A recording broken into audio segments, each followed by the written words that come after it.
Assalamualaikum warahmatullahi wabarakatuh. Selamat pagi.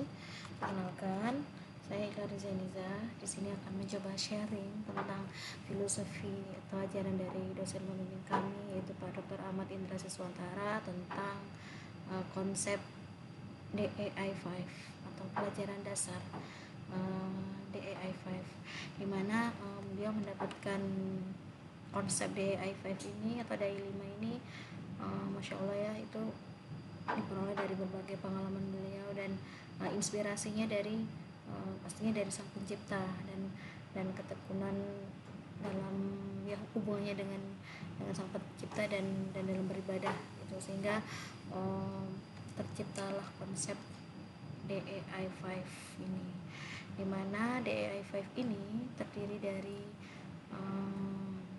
dai dan I4. Nah, dai sendiri ini adalah identitas beliau ya sebagai yang menemukan konsep ini adalah Bapak Dr. Ahmad Indra Siswantara.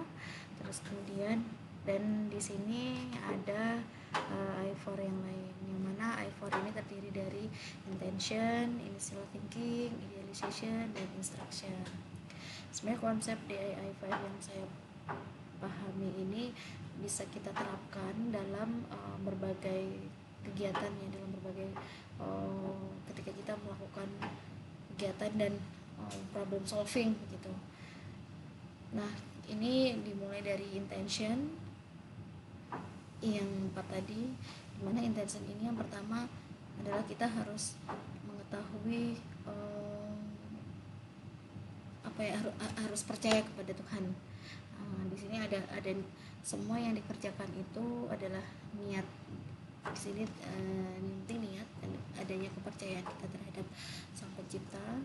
Jadi sehingga dalam melakukan kegiatan itu didasari oleh niat dikarenakan niat karena Allah gitu. Sehingga hasil dari intention ini nanti akan diwujudkan dalam bentuk objektif tujuannya gitu. Kalau udah paham tujuannya apa, kemudian dilakukan initial thinking. Nah, initial thinking about the problem ini nanti dilakukan dekomposisi atau penguraian dari problemnya itu bagaimana, sehingga nanti dapat diperoleh pattern atau hubungan antar variabelnya bagaimana. Terus kemudian ya harus memahami permasalahan, problem understanding di sini. Nah, itu ada di initial thinking. Kemudian idealization. Nah, idealization ini salah satu contohnya itu adalah modeling ya, yang mana di sini akan dibuat beberapa asumsi sesuai dengan berdasarkan dari ini initial thinking tadi.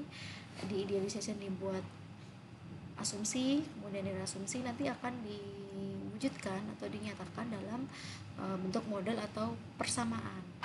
Nah, di dalam idealization ini kita biasanya kan menghadapi berbagai permasalahan yang kompleks ya. Nah, di mana di dalam idealization ini dilakukan penyederhanaan dari sesuatu yang rumit begitu menjadi sederhana. Makanya dibutuhkan beberapa asumsi atau sehingga nanti bisa dituliskan dalam bentuk model atau equation. Terus kemudian untuk yang terakhir ini instruction set, di mana instruction set ini adalah atau bisa disebut algoritma. Jadi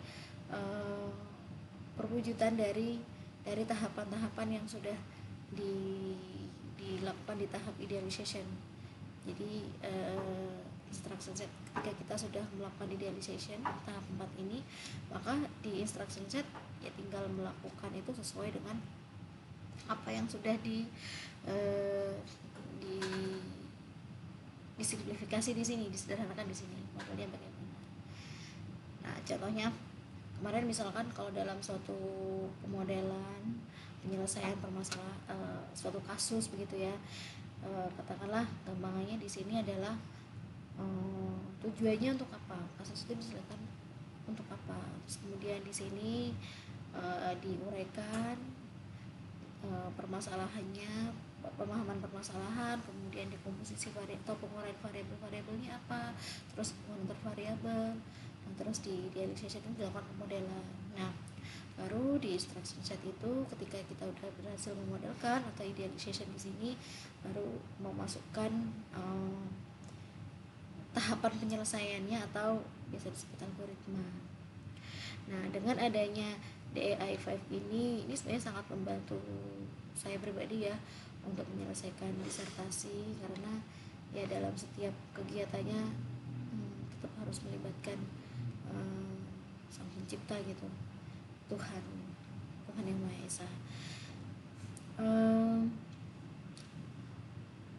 Sebenarnya dengan DAI 5 ini maka akan diperoleh ini ya, caranya itu menggunakan tujuannya menggunakan CCIT.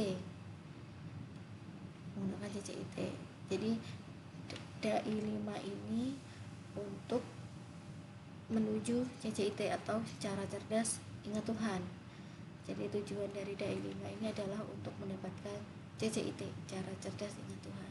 Insya Allah ketika kita melakukan tahapan DAI 5 ini, kita akan bisa selalu mengingat Tuhan, karena dengan adanya belajar, meningkatkan belajar, sebenarnya kita tuh berusaha untuk memahami diri sendiri, untuk selalu eling, kata beliau, untuk selalu ingat, dan dengan kita mengenali diri sendiri, maka kita juga akan selalu mengingat Tuhan dalam keadaan apapun atau dalam aktivitas apapun yang dilakukan gitu. Nah, dimana dalam setiap pelaksanaan tahapan DAI 5 ini pun kita sebaiknya dimulai dari Bismillah dan diakhiri dengan Alhamdulillah gitu. Setiap tahapan ini, misalkan dalam melakukan intention Bismillah, kemudian Alhamdulillah, diakhiri Alhamdulillah. Melakukan initial thinking juga begitu, Bismillah, kemudian Alhamdulillah.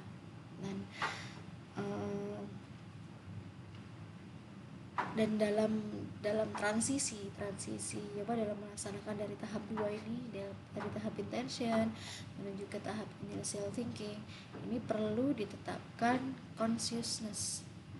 Nah, jadi memang di awal beliau memiliki filosofi I am my consciousness. Jadi saya adalah kesadaran saya gitu. Yang mana itu merupakan ya tujuan dari conscious thinking gitu. Dan consciousness itu diterapkan dari pelaksanaan masing-masing tahapan DAI 5 ini. Itu yang saya pahami, semoga bisa